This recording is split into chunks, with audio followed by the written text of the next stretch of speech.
In the name of God, the most merciful, the most compassionate, the hour will not come until you fight the Romans and until Persia is conquered.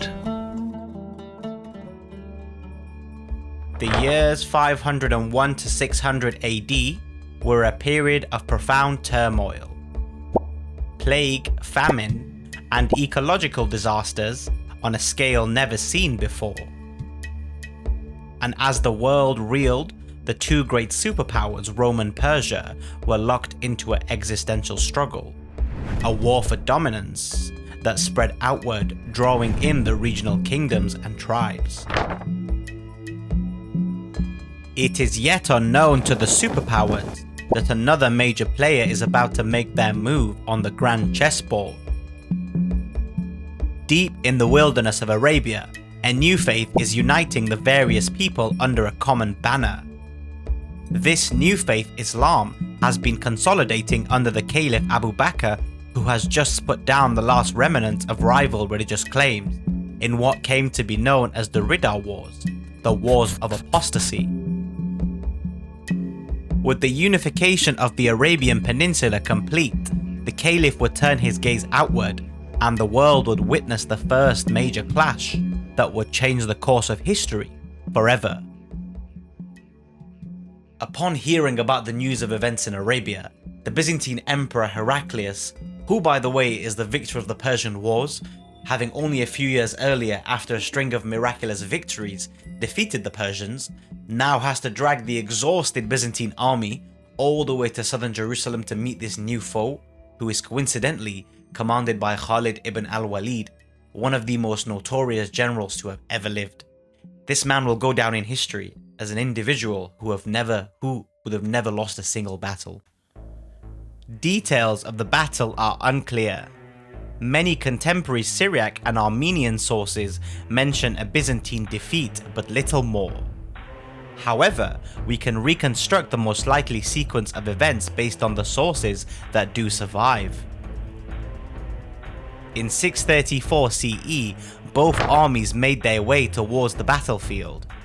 The Byzantine response was coordinated under imperial authority, with Emperor Heraclius issuing commands from the ancient city of Antioch.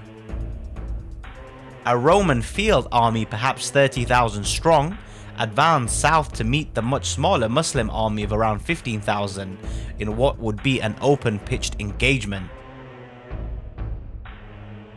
The battle may have begun with champions dueling, as later Muslim narrative suggests, but it is more likely, if initiative was to be maintained, that the Muslim attackers attacked the Byzantine vanguard almost immediately. The Byzantine line held firm, absorbing and sustaining multiple frontal assaults. The Muslims, however, took advantage of their great mobility, rotating exhausted units and reinforcing the front as the fighting continued. As the day wore on, the battle appears to have reached a tense stalemate in the late hours. It was then that the Muslim commanders acted decisively. In a manner that would both immortalize his name and method, Khalid ibn al-Walid led his cavalry in a bold strike against the weakened Byzantine flanks and rear. The sudden pressure shattered the Byzantine cohesion, turning with. In the aftermath of the Battle of Ajnadayn, the consequences of the battle became immediately apparent. The Byzantine field army in southern Palestine had ceased to function as an effective fighting force, withdrawing northward and abandoning control of the open countryside. While the empire still held major fortified cities, its ability to contest the region in the field was broken. Muslim forces were able to exploit the victory by securing roads, small towns, and rural districts, effectively isolating urban centers.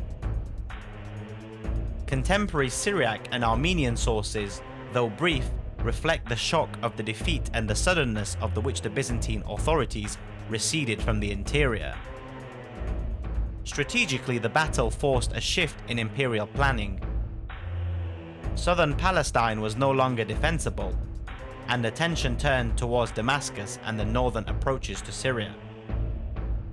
From this point onwards, the war entered a new phase in which Byzantine resistance relied on fortified cities and last stands rather than mobile field armies.